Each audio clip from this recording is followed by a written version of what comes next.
Hello दोस्तों, मेरा नाम जूली है। उम्र अभी 20 पार की हूँ, बस थोड़ा सा। गांव की हूँ पर शहर में पढ़ने आई हूँ। लोग कहते हैं कि मेरी हंसी में कुछ जादू है, बोलने में थोड़ी शरारत और चलने में वो लय जो सबकी नज़रें अपनी तरफ खींच लेती है। मैं जानती हूँ कि लड़के मेरे पीछे क्यों पड़ते हैं, पर मैं भी कम नहीं हूँ। मुझे अच्छे से पता है कि कब मुस्कुराना है, कब नज़रें झुका लेनी है और कब थोड़ा सा तड़का लगाकर बात को और मज़ेदार बना देना है। तो सुनो, ये कहानी मेरी और रोहन की है। रोहन मेरा पड़ोसी है, मतलब कॉलेज हॉस्टल में हमारा कमरा आमने सामने है। वो इंजीनियरिंग करता है, लंबा तंदुरुस्त, बातें कम करता है, पर जब करता है तो दिल में उतर जाती हैं। गांव का ही है, पर शहर में रहते रहते थोड़ा स्मार्ट हो गया है। उसकी आँखें, अरे छोड़ो, ज़्यादा बताऊंगी तो तुम लोग गलत समझोगे।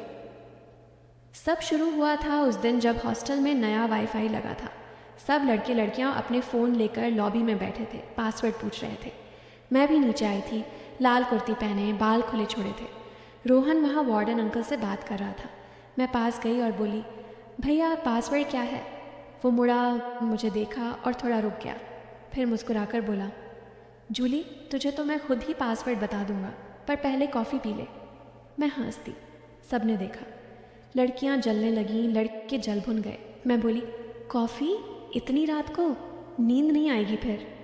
वो बोला, नींद तो वैसे भी नहीं आती जब पास में कोई इतना अच्छा कनेक्शन हो। अरे तुम समझ गए ना क्या कहा उसने? मैंने भी तुरंत पलट कर कहा, कनेक्शन अच्छा है तो स्पीड भी तेज़ होनी चाहिए ना, वरना बफरिंग में मज़ा ख़राब हो जाता है।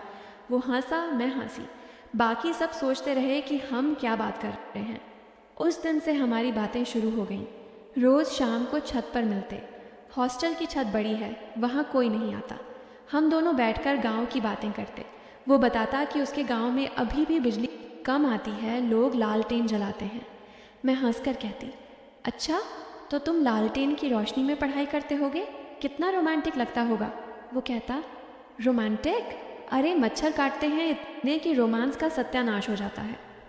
फिर मैं थोड़ा पास सरक कर बैठती और कहती, यहाँ तो मच्छर नहीं है, सिर्फ अच्छी अच्छी हवाएं हैं और थोड़ी सी गर्मी भी।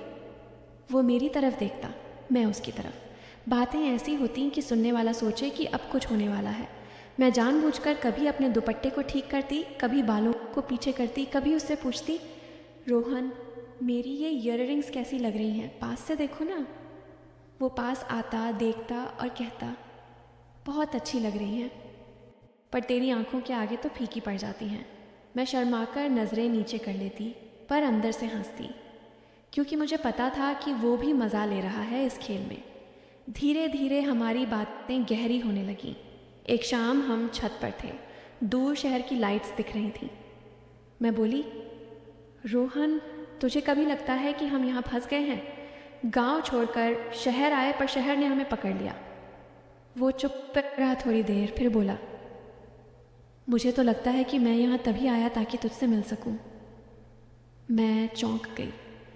ये बात उसने पहली बार इतनी सीधी कही थी। मैंने हल्के से कहा, अच्छा तो अब क्या करोगे मिलकर? वो बोला, तेरे साथ वक़्त बिताऊंगा, जितना मिल सके। उसके बाद हम और करीब आ गए। अब हम साथ में कैंटीन जाते, साथ में लाइब्रेरी बैठते। लड़के पीछे पीछे कमेंट मारते, यार रोहन ने तो माल पटका लिया। मैं सुन लेती पर अनसुना कर देती। रोहन कभी गुस्सा हो जाता, पर मैं उसे रोक लेती।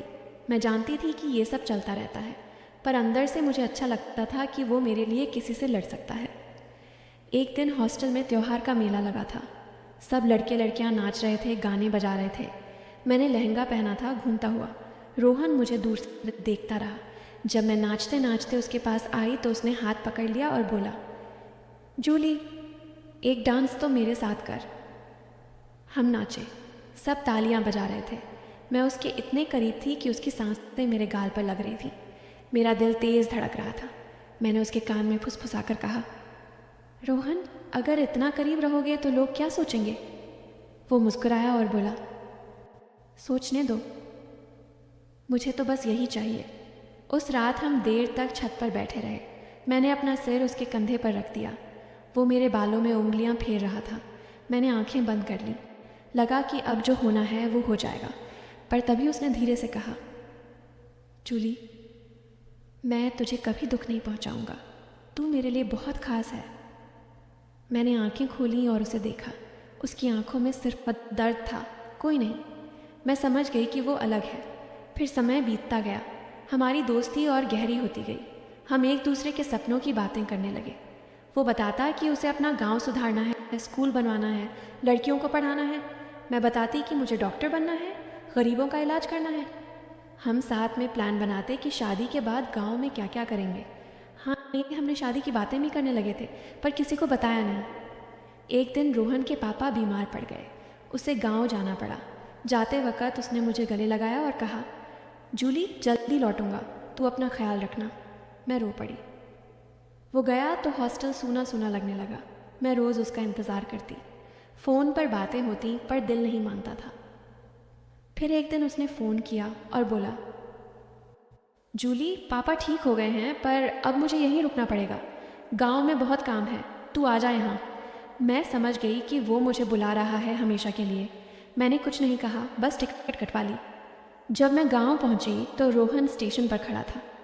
मुझे देखते ही दौड़ा आया और गले लगा लिया। गांव वाले देख रहे थे, पर हमें कुछ नहीं सूझ रहा था। फिर हम घर गए। उसके मम्मी पापा ने मुझे बेटी की तरह गले लगाया। आज हम शादीशुदा हैं, गांव में रहते हैं। रोहन ने स्कूल खोल लिया है, मैं क्लिनिक चलाती हूँ। बच्चे भी हैं हमारे दो। कभी कभी शाम को हम दोनों खेतों के किनारे बैठते हैं और पुरानी बातें याद करते हैं। मैं उससे पूछती हूँ, रोहन, उस दिन छत पर जब मैंने सिर तुम्हारे कंधे पर रखा था, तुमने कुछ और क्यों नहीं किया? वो हंसता है और कहता है, क्योंकि मुझे पता था कि तेरे साथ जो रिश्ता है वो सिर्फ पल का नहीं, ज़िंदगी भर का है। मैंने इंतज़ार किया और देख, आज कितनी खुशी है। तो दोस्तों, ये थी मेरी और रोहन की कहानी।